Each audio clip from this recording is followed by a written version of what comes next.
حضرت ابو درداء رضی اللہ تعالی عنہ مدینۃ المنورہ سے چلے گئے تھے شام میں، تو وہاں کوئی شخص مدینۃ المنورہ کا ان کو ڈھونڈتے ڈھونڈتے پہنچا اور کہا کہ ابو درداء میں مدینۃ الرسول سے آیا ہوں، مجھے پتا چلا کہ آپ کے پاس حضور کے فرامین ہیں، تو ایک فرمان سننے کے لیے اتنا لمبا سفر کاٹا ہے، یہاں رشتہ داری بھی نہیں ہے، کوئی تجارت بھی کرنے نہیں آیا، کسی سے ملنا بھی نہیں ہے، شہر دیکھنے کے شوق میں بھی نہیں آیا کہ میں دمشق دیکھا ہوں کیسا ہے، صرف ایک ہی غرض ہے میرے سینے میں، اور وہ یہ کہ میں ابو درداء سے حضور کا فرمان سنوں۔ تو حضرت ابو درداء رضی اللہ تعالی عنہ نے پھر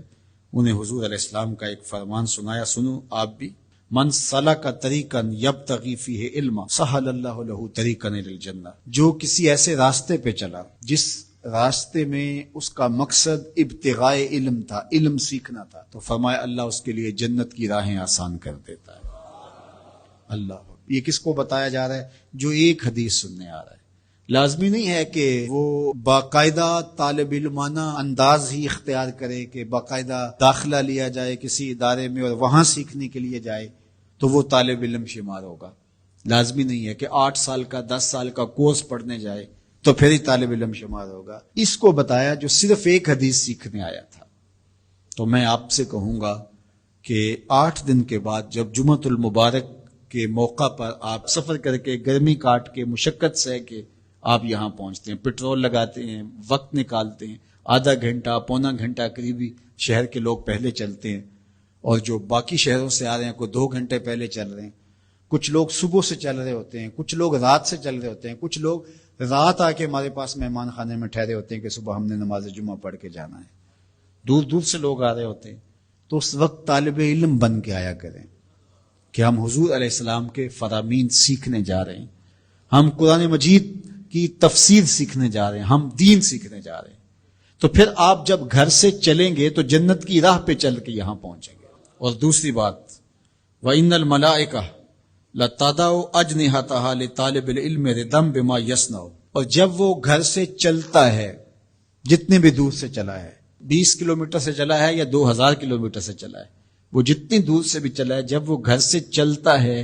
اللہ کے نورانی فرشتے اپنے نورانی پر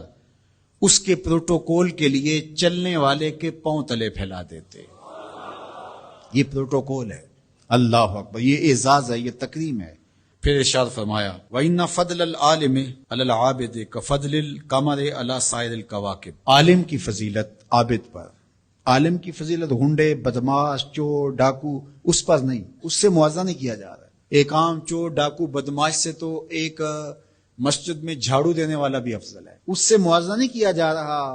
بلکہ موازنہ کس سے کیا جا رہا ہے؟ جو تہجد گزار ہے، شب زندہ دار ہے، نوافل پڑھتا ہے، صلاۃ الاوابین، صلاۃ الاشراق، چاشت کی نماز، قرآن مجید کی تلاوت، رات کو عبادت، دن کو روزہ، معاملات میں محتاط، صرف عالم نہیں ہے،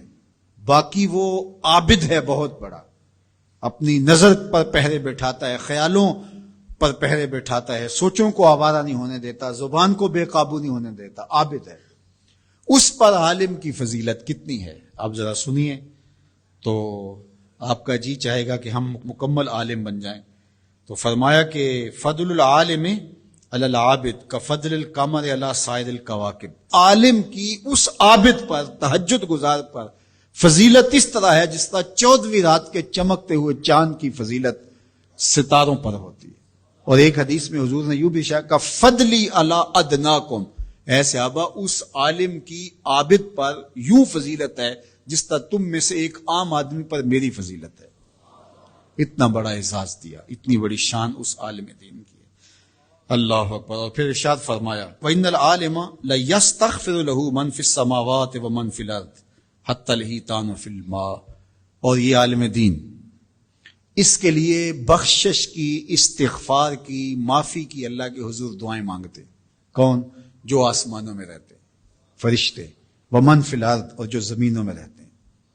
حتی الحیتان فی الماء، یہاں تک کہ جو سمندروں میں، دریاؤں میں، پانیوں میں مچھلیاں رہتی ہیں وہ بھی عالم دین کے لیے دعائیں کر رہی ہوتی ہیں، اللہ اس کی مغفرت فرما دے، اللہ اس کی مغفرت فرما دے۔ اگر کوئی معمولی چیز صادر ہو بھی جائے عالم دین سے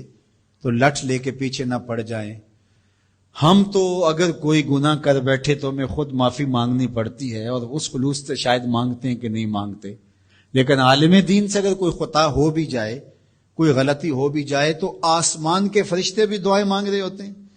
زمین کی مخلوقات بھی اس کے لیے استغفار طلب کر رہی ہوتی ہیں، اور سمندروں، دریاؤں اور پانیوں کی مچھلیاں بھی اس کے لیے استغفار طلب کر رہی ہوتی ہیں۔ یہ اتنی بڑی فضیلت ہے اللہ تعالیٰ نے علماء کی رکھی۔ دعا کرو اللہ مجھے بھی اور آپ سب کو بھی علماء کے زمرے میں شامل فرمائے۔